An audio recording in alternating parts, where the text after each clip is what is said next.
हमार बहन बैठल बड़ी जना भोजपुरी में केहू हमसे कहला नु कि तू फरिया लिया। हम कहिला कि पहले प्रियंका से फरियाव न, ओकरा बाद हमरा पास आई। पहले तू ओकरा से फरियाव, बाद में हम तो बरबे गली। हम तो आइए हैं, पहले तू ओकरे से फरियाला। हमारे बीच में जगदम्बा भैया की पूरी टीम है, प्रीति आइल भैया मार्केट खराब करे सबके, और अंशु बैठा है मंच पे, छोटा बाबू, चंदन यादव की उपस्थिति भइल बाटे, गोलू भाई की उपस्थिति भइल बाटे। बहुत बहुत स्वागत, बहुत बहुत अभिनंदन। कैसे कि एगो लाइन कहल गइल बा विक्की भैया, आज के दौर में इतना नु जलन हो गइल बा कलाकार के बीच में, लेकिन कहल गइल बा नु कि खुले रहिए विचारों से मगर बंधे रहिए संस्कारों से।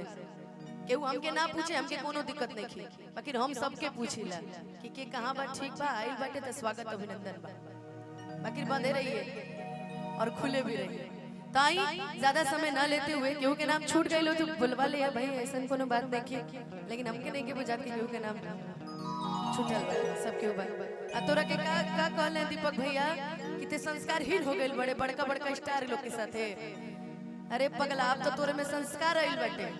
कह दे कि छोड़ दिया वो रास्ता जिस रास्ते से कभी थे गुजरे, तो छोड़ दिया उन महफिलों में बैठना जिसमें हमारी इज्जत नहीं थी, ठीक ना। बाकी तो सबके में कितना संस्कार बा हमरा पता बा, ठीक। आई जगदम्बा भैया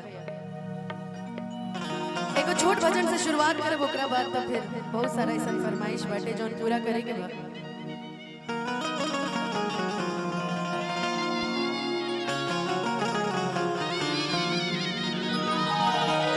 कि देख कर राम जी को जनक नंदिनी, देख कर राम जी को जनक नंदिनी, बाग में वो खड़ी रह गई। राम दे सिया राम को, राम दे सिया राम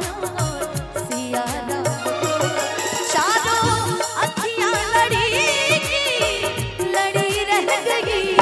देख कर राम जी को जनक नंदिनी, देख कर राम जी।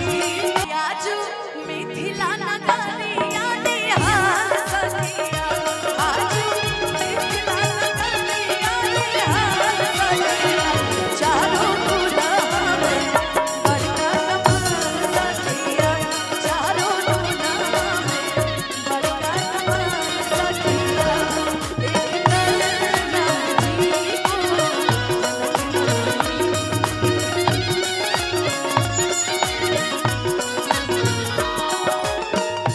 एक सखी ने कहा जानकी के लिए,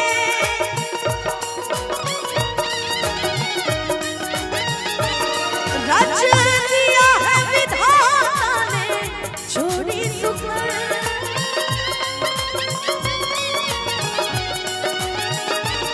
रच दिया है विधाता ने जोड़ी सुखर।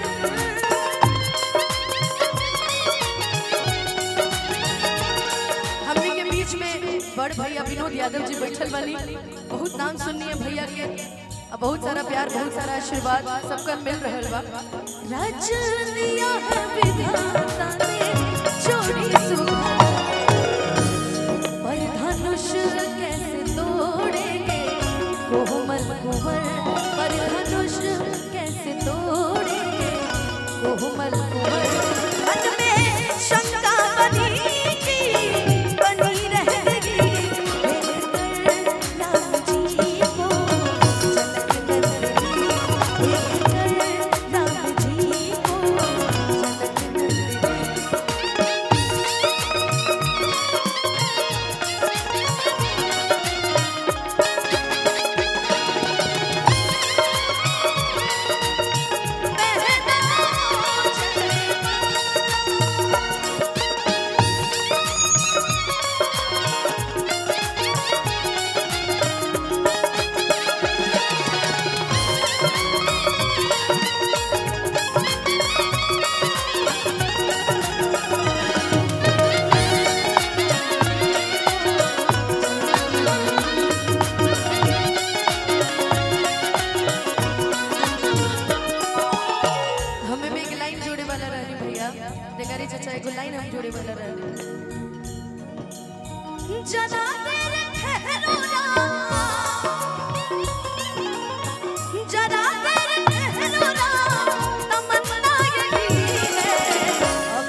करी भैया, इकलौता बेटी बेटा बनी हमने के सब घर के, मत करी।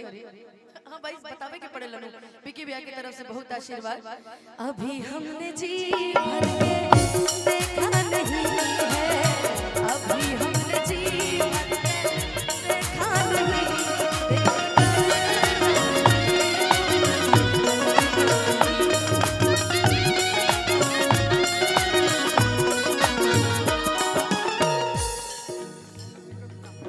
डर लगे लनू तो वो वीर आए देखो यहाँ पर खड़े,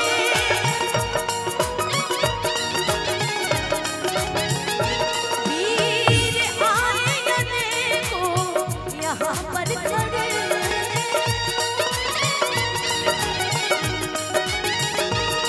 और धनुष को तोड़े श्री राम जी।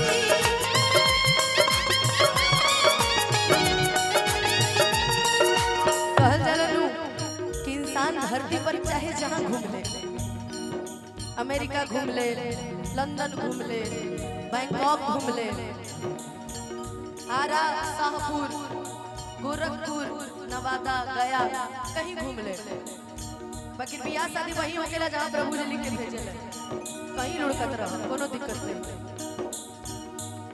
पर धनुष कटोरे श्री राम जी,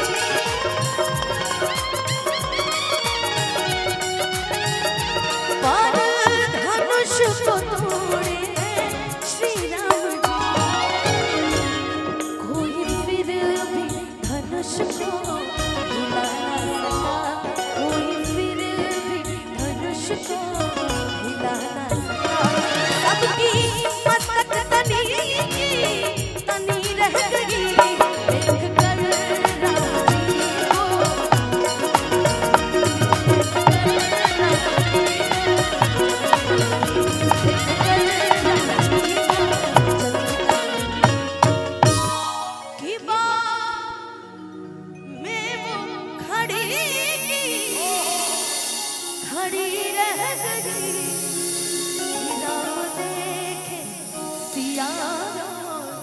सिया राम